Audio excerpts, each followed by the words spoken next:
اعوذ باللہ من الشیطان الرجیم بسم اللہ الرحمن الرحیم۔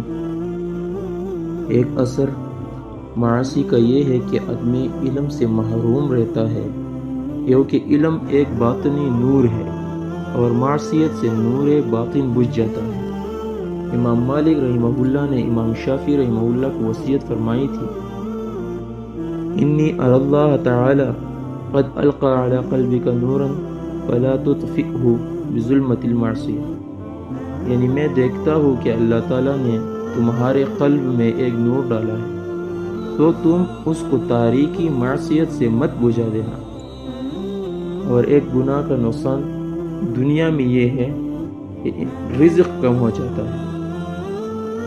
ایک نقصان یہ ہے کہ عاصی کو خدا تعالیٰ سے ایک وحشت سی رہتی ہے، اور یہ ایسی بات ہے کہ ذرا بھی ذوق ہو تو سمجھ سکتا ہے۔ کسی شخص نے ایک عارف سے وحشت کی شکایت کی، انہوں نے فرمایا، اذا كنت قد اوحشتك الذنوب فدعها اذا شئت واستأنسي۔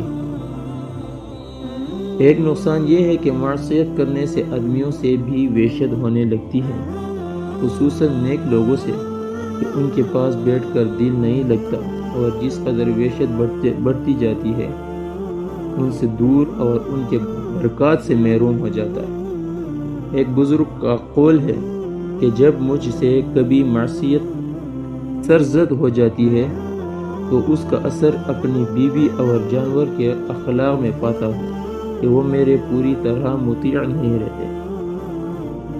اور ایک نقصان یہ ہے کہ عاصی کو اکثر کارروائیوں میں دشواری پیش آتی ہے، جیسے تقوی اختیار کرنے سے کامیابی کی راہ نکل آتی ہے، ایسے ہی ترک تقوی سے کامیابی کی راہ بند ہو جاتی ہے۔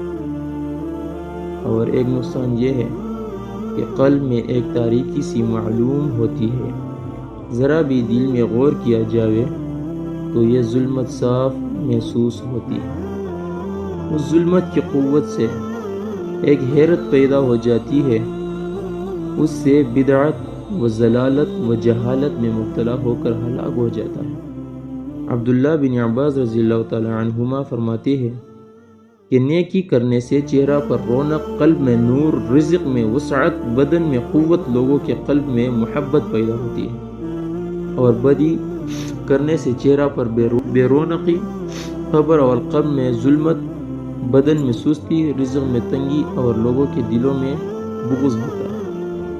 اور ایک نقصان یہ ہے کہ معصیت سے دل اور جسم میں کمزوری پیدا ہو جاتی ہے۔ دل کی کمزوری تو ظاہر ہے کہ مور خیر کی ہمت گھٹتے گھٹتے بالکل نابود ہو جاتی ہے۔ رہ گئی بدن کی کمزوری، تو بدن تو قلب کے تابع ہے، جب یہ کمزور ہے تو وہ بھی ضعیف ہوگا۔ اور گناہوں کا ایک بڑا نقصان یہ بھی ہے کہ آدمی طاعت سے محروم ہو جاتا ہے۔ آج ایک طاعت گئی، کل دوسری چھوٹ گئی، پرسوں تیسری رہ گئی، یوں ہی سلسلہ وار تمام نیک کام بدولت گناہ کے اس کے ہاتھ سے نکل جاتے ہیں۔ جیسے کسی نے ایک ایسا لقمہ لذیذ کھایا جس سے ایسا مرض پیدا ہو گیا کہ ہزاروں لذیذ کھانوں سے محروم ہو گیا۔ اور ایک بڑا نقصان گناہوں کا یہ بھی ہے کہ معصیت سے عمر گھٹتی ہے اور اس کی برکت ٹلتی ہے، کیونکہ